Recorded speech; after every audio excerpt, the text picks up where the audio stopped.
Hello, brilliant and embodied souls. My name is Kim. Welcome back to my channel. It is a dreary day. I want to bring all of you in to my daily card pull practice. I'm feeling cozy, and maybe you want to feel cozy with me. I find a lot of inspiration from hearing about other people's practices, like what are they actually doing with their cards. But before we get into what I do, why I do it, a disclaimer is needed first and foremost. The disclaimer is pretty simple. Not everybody needs a daily practice, whether it's the cards or their spiritual practice. Some folks can't do it, don't want to do it, and don't need to do it.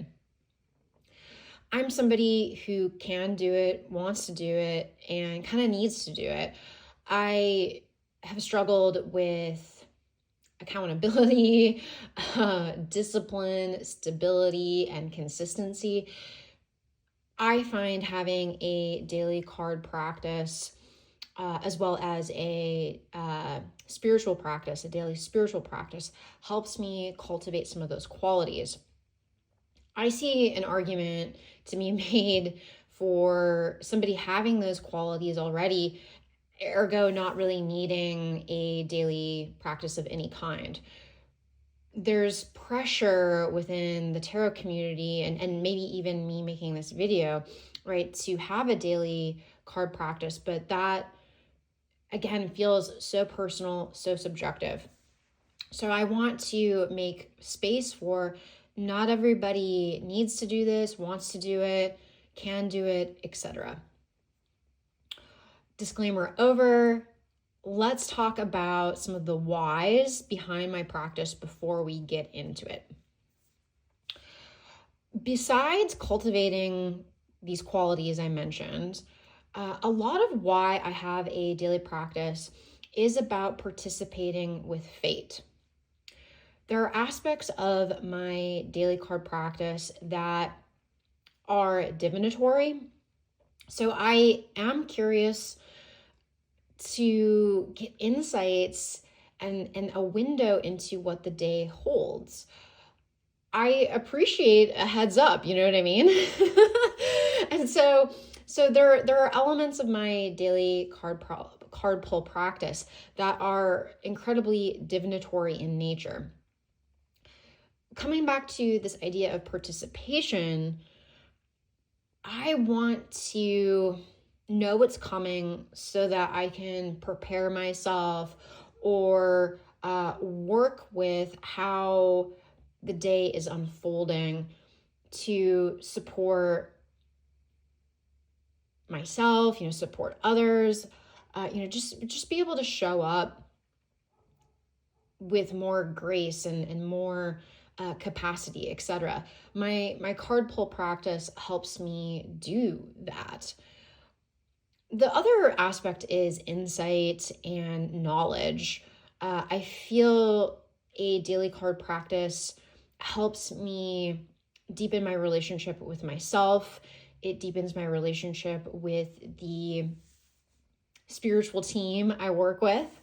And I really love seeing psychological processes mirrored back to me when I look at the cards.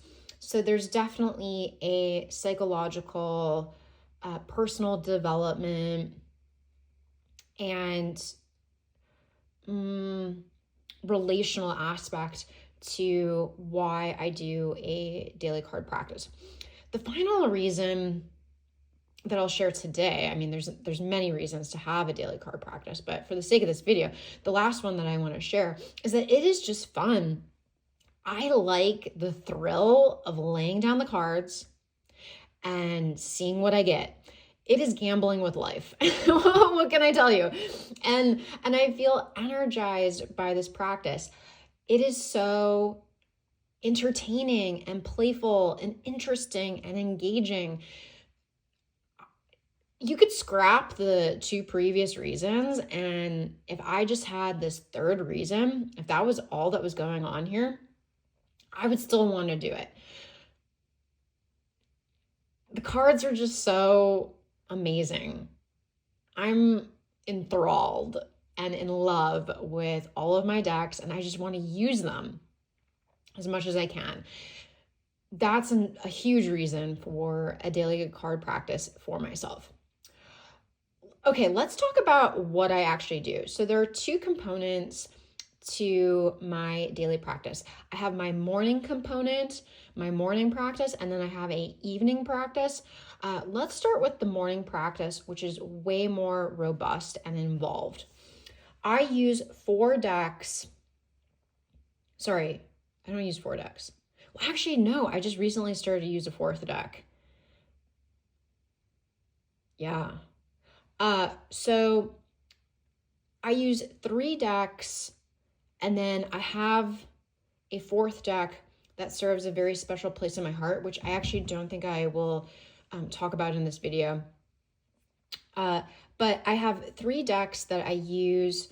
I always have a oracle deck that serves as a central theme. So here I have the Wild Unknown Pocket Archetypes by Kim Krans as a stand-in for my oracle deck. This is a central theme. This really grounds the reading. Then I bring in a tarot deck, and for the sake of this video, I'm using the tarot of the Sorceress, which is a really, really beautiful pip-ish deck. It's got pips with personality, and it feels very of the moment because it's like dark and very witchy. So my tarot deck is divided into 2 positions. I have my challenge position on the left and my opportunity position on the right. Already you can see that there's an interplay between challenge and opportunity, right? What challenges us can be an opportunity, and our opportunities can create challenges. So I like to look at each of the cards individually, but then also understand the relationship between all the cards. And then finally, I will use my beloved Circle of Doors tarot as a action and directive. So let me just put this here. So this part of the spread, I always ask, what door do I need to be walking through today? So as you can see, this really gives me clear guidance as to what I need to do based off of the theme, challenge, and opportunity. Circle of Doors is a very Hecatian deck for me. So I do see this card position as direct guidance from her as to what to do with the other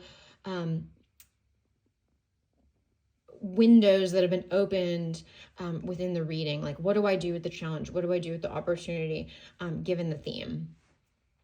So let's just kind of look at this all together, shall we? And I'll really walk you through how I think of this. So I'll look at the theme, Anima Mundi, in the archetypes deck. That's a archetypal wisdom. So today I might have some very powerful spiritual insights that have to do with the world soul. Perhaps I really get some embodied wisdom that is coming directly from the divine and my relationship to the divine. Queen of Water, however, is in the challenged position. Queen of Water is an aspect of myself or maybe somebody else that is highly emotional, highly intuitive. There's a lot of, there could be something overbearing that happens emotionally for me today, right? Somebody who it can be emotionally manipulative might be coming into my life today, or I might be emotionally manipulating myself, and or maybe not fully in control of my emotions. The Queen of Water is often an amazing emotional regulator, right? It's an aspect of ourselves that is very good at regulating emotions, but that's actually in the challenge position. So maybe I won't be able to regulate my emotions very well today. Then we come over to 9 of Fire, and this deck, the Tarot of the Sorceress, is a pip deck, so it has a lot more neutrality and open-ended interpretations of the cards. So really for me, what I see here is, somebody who has amassed a lot of spiritual tools and, the passion of fire. There's been a lot of creativity and desire and will within the culmination of all of these tools, but it is started to get a little cluttered. There's kind of a too muchness happening within this particular card, and for me, the 9 of Fire. But that is maybe an opportunity, right? Stick with it. Use the tools that I have amassed, and that will actually serve me oh so well. Then we come up to the directive, right? The door that I need to walk through. Maga of Cups, that is Mother of Cups, or excuse me, Queen of Cups in the traditional Rider-Waite-Smith system. This is Poet, and COD has the poet really being a voice of emotional integrity. Poets speak to the emotionality that is so needed in our world for change, for justice, for truth. When I put all of this together, my sense would be that the poetic truth, I need to embrace the poetic truth. Maybe read some poetry, write some poetry, and that is going to give me access to so much divine wisdom, which puts me in touch with my tools such that I can regulate some challenging emotions. I might be emotionally impacted by the intense spiritual wisdom that is coming my way. Maybe it comes to me through, again, poetry.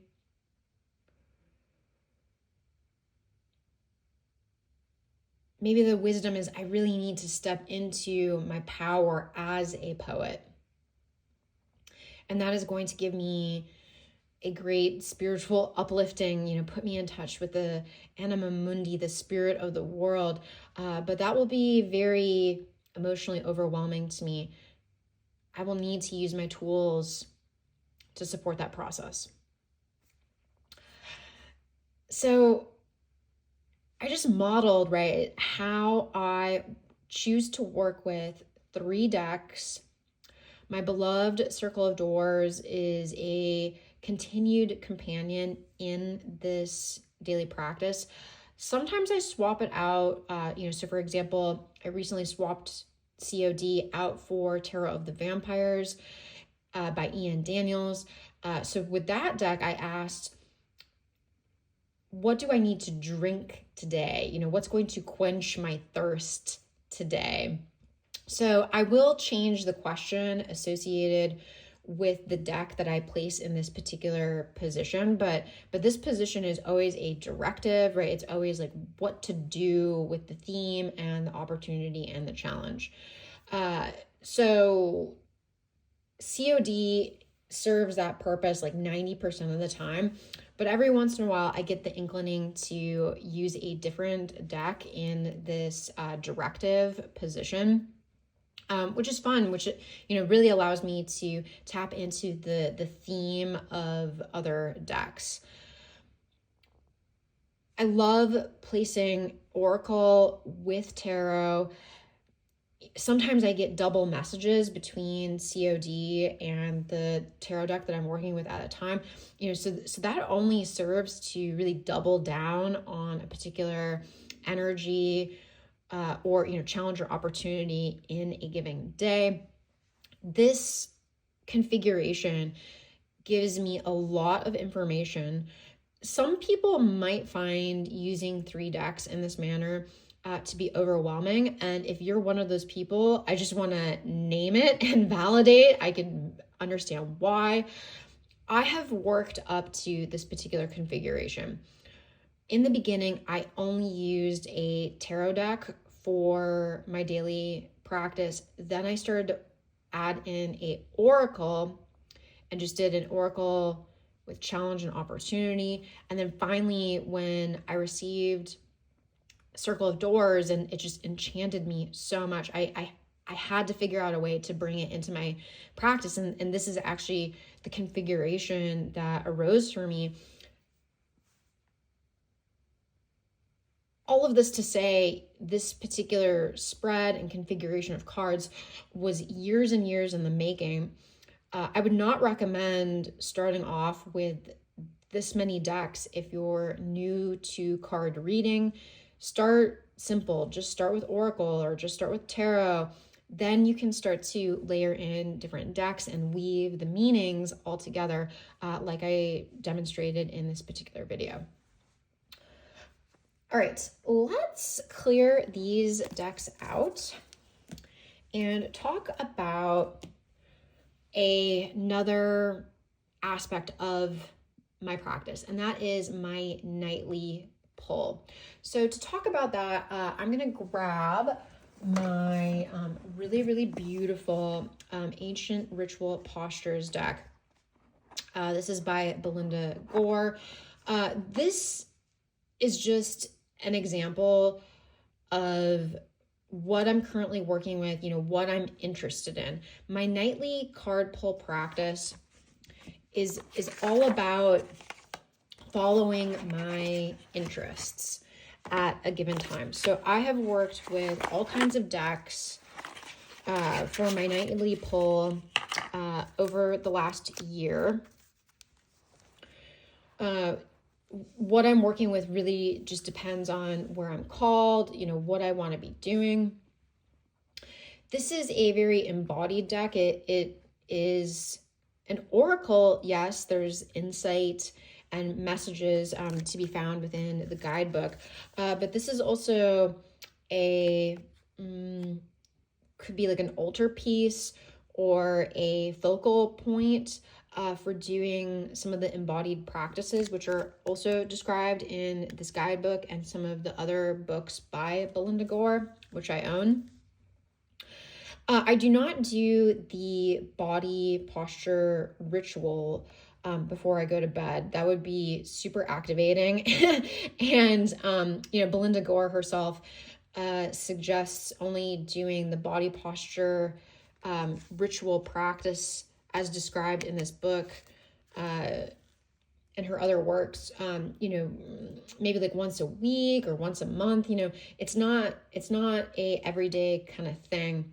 But nevertheless, I really enjoyed the artwork that is found in this deck. We have original sketches of very, very famous statues that have been discovered across the globe from various different cultures. Belinda took those sketches and put them with fabric collage. The statues are anthropologically fascinating. So I'm really, really drawn in by the story of where these statues come from, the cultures associated with them. I really try to practice cultural humility and the understanding that other cultures from different times across human history have so much to teach us and so much to offer us. Modern people hold a lot of wisdom, but we also are making a lot of mistakes. And maybe our ancestors and the ancestors coming from different places around the world and different cultures have lessons for us as modern people. That's the takeaway that I have from this particular deck. And the messages are very dreamy, packed with wisdom. And I find that pulling a card before I go to bed is a great way to reflect back on my day, but then also reflect into my dream state. So whatever deck I'm working with at night does need to support my dreaming process, which I take very, very seriously as a spiritually inclined person, but also a psychologically inclined person. My dreams mean a lot. Your dreams mean a lot. I hold that position. So I want to work with a deck that inspires my dreaming state and allows me to use my dreaming for spiritual purposes, psychological purposes, and of course, physical restoration purposes. I find this deck is a great example of that, but other decks that I've used recently for my nighttime practice include the Abaton Keys. I've also used the Rose Oracle by Rebecca Campbell. So I really just will use whatever oracle I'm called to that feels right for me at a given time. But I do try to pick oracles that are in alignment with all of those objectives that I shared with all of you. Well, that does it, folks. I hope you really enjoyed this discussion of daily card practice and you were inspired by the decks that I shared, but also the techniques and the why behind my daily card use. Thank you so much for being here. Leave me a comment with your daily card practice. And if you don't have a daily card practice, I would love to understand, some of your why behind that. I think we have so much to teach each other, so much to learn from one another. And I would love to learn from you down in the comments below. Again, thanks for being here, and I will see you all in the next video. So much love for now. Bye.